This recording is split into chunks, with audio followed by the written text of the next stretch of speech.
So hello everyone, welcome to my YouTube channel. तो आज हमारे ट्रेडिंग सीरीज का डे 6 और आज का जो हमारा टॉपिक है वो है रिस्क मैनेजमेंट। रिस्क मैनेजमेंट एक ऐसी चीज़ है जो कि एक लॉस मेकिंग ट्रेडर और एक प्रॉफिटेबल ट्रेडर में सबसे बड़ा डिफरेंस क्रिएट करती है। क्योंकि जब तक आप रिस्क मैनेजमेंट करना नहीं सीखेंगे, रिस्क को मैनेज करना नहीं सीखेंगे, आप कभी प्रॉफिटेबल ट्रेडर बन ही नहीं सकते। तो आज के लेक्चर को हम स्टार्ट करते हैं। तो चलो रिस्क मैनेजमेंट को एक एग्जाम्पल की हेल्प से समझते हैं, ठीक है ना। दो ट्रेडर्स है, एक है ट्रेडर ए और एक है ट्रेडर बी, ठीक है। ट्रेडर ए रिस्क मैनेज नहीं करता है, ट्रेडर बी रिस्क मैनेज करता है, ठीक है। ट्रेडर ए क्या करता है, जब उसको लॉस हो रहा होता है, ठीक है ना, जब उसको लॉस होता है तो तब तक ट्रेड को कट नहीं करता जब तक उसको कंफर्म ना हो जाए, नहीं भाई अब मेरा ये ट्रेड प्रॉफिटेबल नहीं होगा। लाइक 3 के तक का वो लॉस ले रहा है, 5 के तक का वो लॉस ले रहा है। जब तक उसको ये बिलीव नहीं हो जाता कि नहीं भाई अब यहाँ से मैं ट्रेड रिवर्स होकर प्रॉफिटेबल नहीं जा सकता है, ठीक है ना। और वहीं जब प्रॉफिट की बात आती है, ये क्या करता है, जैसे इसको 500 600 का प्रॉफिट दिखता है, वो ट्रेड को एकदम कट कर देता है, ये सोच के कहीं कि ये जो मेरा प्रॉफिट है वो भी लॉस में ना कन्वर्ट हो जाए, ठीक है। ये काम करता है ट्रेडर ए, ठीक है। तो अब देखिए ट्रेडर बी क्या करता है, वो रिस्क को मैनेज करता है, ठीक है ना। अगर उसे लॉस लेना है तो जितना भी कैपिटल लेके आएगा उसका सिर्फ 2% लॉस करेगा। बट अगर वो 2% लॉस कर रहा है तो अपना प्रॉफिट टारगेट एटलीस्ट 3 to 4% का प्रॉफिट रखेगा। प्रॉफिट टारगेट इतना रहेगा, इतना जरूर लेके वो मार्केट से निकलेगा अगर उसने 2% रिस्क पे रखा है तो, ठीक है।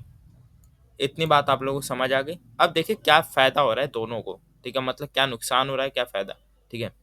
ट्रेडर ए ट्रेडर बी दोनों की एक्यूरेसी है 50%, मतलब इन दोनों के ही ट्रेड एक सही और एक गलत जाते हैं, मतलब हर दूसरा ट्रेड इनका प्रॉफिटेबल होता है। बट स्टिल ये लॉस में रहेगा, ठीक है। ट्रेडर ए ये लॉस में रहेगा, बट वहीं ट्रेडर बी प्रॉफिट में रहेगा।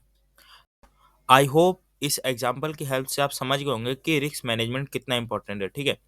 तो चलिए अब मैं जो 50% से कम एक्यूरेसी वाले जो लोग हैं, ठीक है ना, मैं उनके लिए बताता हूँ कि कैसे रिस्क मैनेज करना है उस टाइम पर, ठीक है। अगर आपकी एक्यूरेसी 40% या मिनिमम 20% है, ठीक है ना, इतनी तो होगी 20%, ठीक है।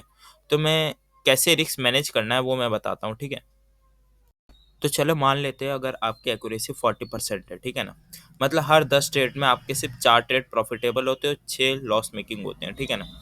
सो लेट्स सपोज अगर आपका कैपिटल है 10 का, ठीक है। तो आपको रिस्क रिवॉर्ड जो रखना है वो 1:2.5 रखना है। मतलब कि अगर आप 1 रुपये लॉस ले रहे हैं, ठीक है, आपने 1 रुपये लॉस लेने का रिस्क रखा है, तो आप एटलीस्ट 2.5 रुपीज़ का प्रॉफिट लेके निकलेंगे। इतनी बात समझ आई। और मैंने ये मिनिमम की बात की, ठीक है। अगर आप इसको बढ़ाना चाहे तो अपने रिस्क और मैनेजमेंट के हिसाब से बढ़ा सकते हैं, ठीक है ना, बट मैंने मिनिमम की बात की। तो अब देखिए जो आप हर ट्रेड पे रिस्क लेंगे वो होगा 2 या 3%, ठीक है ना, इससे ज़्यादा रिस्क किसी भी ट्रेड में नहीं लेना है, ठीक है। और अगर आपके पास 22 डेज है ट्रेडिंग करने के लिए, तो अगर आप 9 डेज भी प्रॉफिट करते हैं, ठीक है ना, तो आपका जो टोटल प्रॉफिट होगा वो होगा 4500, ठीक है। और जब आप लॉस करते हैं 13 डेज तक, ठीक है, तो आपका जो टोटल लॉस होगा वो होगा 2600, ठीक है। तब भी आप मंथ के एंड में प्रॉफिट में रहेंगे अप्रोक्स 2000 तक के, ठीक है। तो इस तरीके से रिस्क मैनेज करना है जब आपकी एक्यूरेसी 40% हो, ठीक है ना।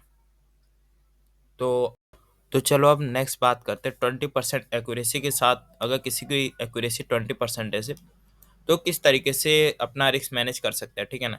लेट्स सपोज उस पर 10 के कैपिटल है, ठीक है। उसको अपना रिस्क टू रिवॉर्ड रखना है 1:5 का, मतलब अगर वो 1 रुपये लॉस ले रहा है तो कम से कम उसको 5 रुपीज़ प्रॉफिट करना है, ठीक है ना। इतनी बात समझ आ गई।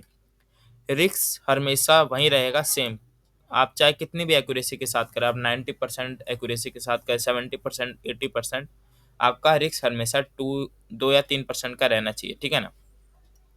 अब देखो आपका जो ट्रेडिंग डेज है वो है 22, ठीक है।